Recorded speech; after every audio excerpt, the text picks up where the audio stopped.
Hey there guys, so wanted to do a little walk around of our land that we purchased. My wife has already done a pretty good walkthrough of it, but I wanted to show you some of the things that we're considering fixing or demolishing, and we'd like some feedback on it. So this manufactured home right here is what came with it. This is our well house, which is going to have to be replaced immediately. We keep freezing up, so I have to drain it every night. This is a temporary construction box I put on for our RV plug. It runs our well pump as well. It used to run straight to that box outside from this 1970s model, if not older, electrical box. And then from the well house, they had a pressure pump that ran straight to the house, and they had a heater and a dehumidifier for the area. And this, as you can see, has been abandoned for a decade. And so I'm gonna have to rebuild this house to keep from freezing up. This area right here used to be a garden, I'm assuming. And then they built a secondary garage, which we definitely are going to fix up to at least have an insulated area for all of our belongings and maybe a little tiny office. So this is the side of the house, and this property was purchased in 1979, so we're assuming that this house can't be much newer than that, especially from the inside. This is what we're looking at inside. The flooring is MDF or some kind of particle board like they used to do on manufactured homes. There's been multiple birds living in here.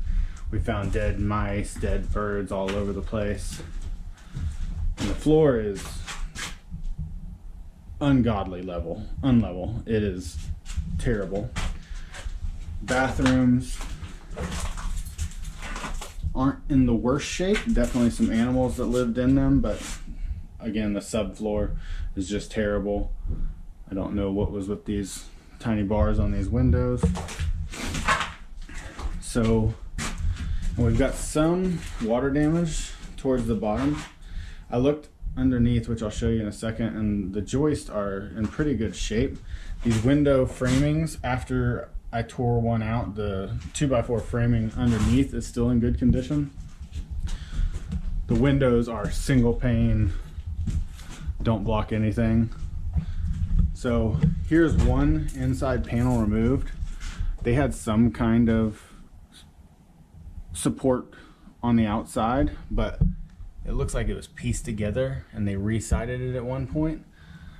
So my idea would be to either put actual sheathing on the outside and then put a vinyl siding so that I have a better R value, and Tyvek wrap it too so I have a vapor barrier. But even so, after all this time, the insulation hasn't had much damage. Down here on the bottom, the framing definitely looks like it's had some wear and tear. I don't know what the rest of the house looks like. This is on the northern side. A lot of the winds come from there, blow up a lot of that dirt and moisture. I think most of the moisture came from these windows, because most of the tear down was definitely from closer to the window areas. Areas that were more protected definitely don't look as bad, and then the northern walls look terrible. So this is the kitchen. That's where they had their oven hooked up. Everything was run propane, which I would like to switch to either full electric, as I want to have full solar, instead of having to have propane towed out here, because we're about a quarter mile from pavement, and just getting somebody to haul out there all the time is going to be a pain in the ass. The roof interior is pretty rough. It's, again, particle board, but underneath it, the insulation doesn't look too terrible. The roof is the same kind of siding material that they used on the sides. Multiple windows bashed out. Subfloor definitely gonna have to be replaced without, probably go OSB on that. Other than that, I'm having a hard time deciding if it's worth demolishing or worth fixing and possibly using for an office space, or even potentially to resell if we decide to move farther west. The master bedroom, you know, typical manufactured home master bedroom. Now this is the one that took the most weathering, is on this side. This is where the electrical panel was. You see how bad the windows have taken it, and then the top part right there. So I figure we'll have to do some framing work, but if we can keep a good 50-60% of it. This is a door, the back door that was torn out, and you can see the framing doesn't have much weathering on it. This is the siding that they use, little 1/16 inch corrugated metal that they painted over, I guess. And this is the stabilizing beams that they had sent across for attaching the siding to. So like I said, I'd probably add sheathing to it, either plywood or OSB, Tyvek wrap it, and then put a vinyl siding on the side, or maybe stucco it, something. I don't know. I don't know if it's worth the value on these manufactured homes. This is where they had their propane tank set up to run to the house. So if we decide to go that route, which I said before I don't care to, at least we know that we can get a regulator re-put in right there and get a propane tank, you know, 1,000 gallon tank right there. Let me see if I can get underneath. This is their propane furnace. I turned it on the other day and got the blower motor kicked on. I have not checked the outside unit. I do have a little bit of HVAC experience, so it makes this part a little bit easier, but I imagine gonna have to be a full replace on the HVAC unit. Just that long, who knows what those coils have done. So, and I can't, from what it looks like, the subfloor is the only part that's uneven. The house doesn't sit uneven. So let me see if I can get you out here. So here's where some of the siding has gotten beat up on the windows as well, and up top. So I don't know how well you're able to see, but underneath the joists don't look terrible. There's a few that may need to be replaced. It seems like they had some kind of corrugated steel under it to keep the insulation in. Again, I don't know how long ago this was constructed. And then they had corrugated steel wrapped around the whole bottom to keep critters and the high winds out of here. But they still have a working septic system that's attached to the house. I'd have to get the plumbing, you know, pressure tested and everything to make sure everything was still going to work, and probably replumb all the freshwater intakes. But the septic does work. It's about 45 feet that way, and the leach field goes out that way. And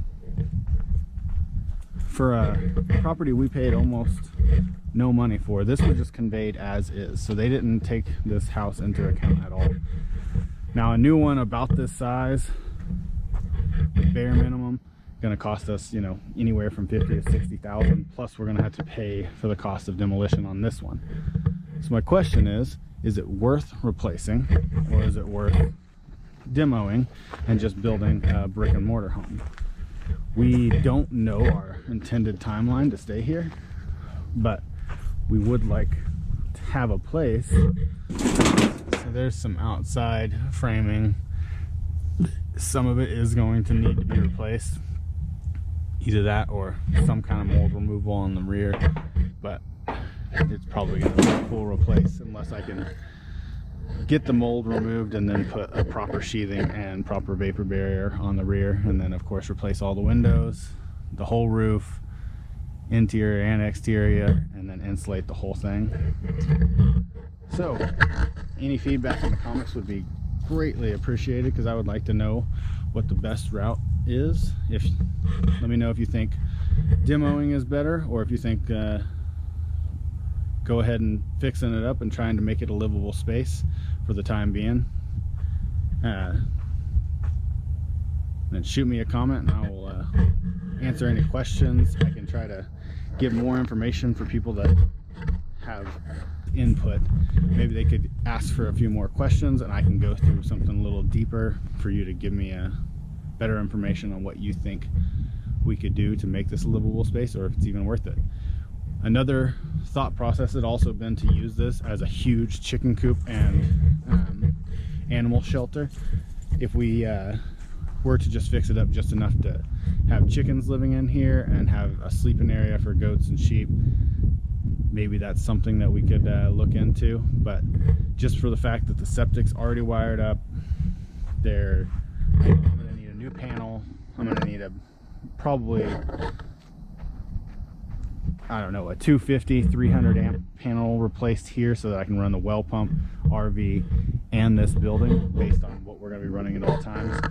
Gonna have to rewire to that garage. They chopped everything out, and already gonna have to resheathe that whole building, fix the roof, and then the foundation's gonna have to be lifted up on the south side because it's sinking very deep, and then rebuild this well house. So if we do decide to fix that, I was thinking of integrating the well house in somehow to the side building and actually keeping the hot water heater out here instead of in the side building where it's at now.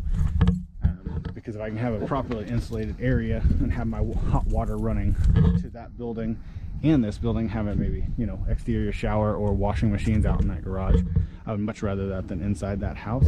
So let me know in the comments anything that you have to say, and then please like and subscribe our videos, and we will continue uploading. Thank you.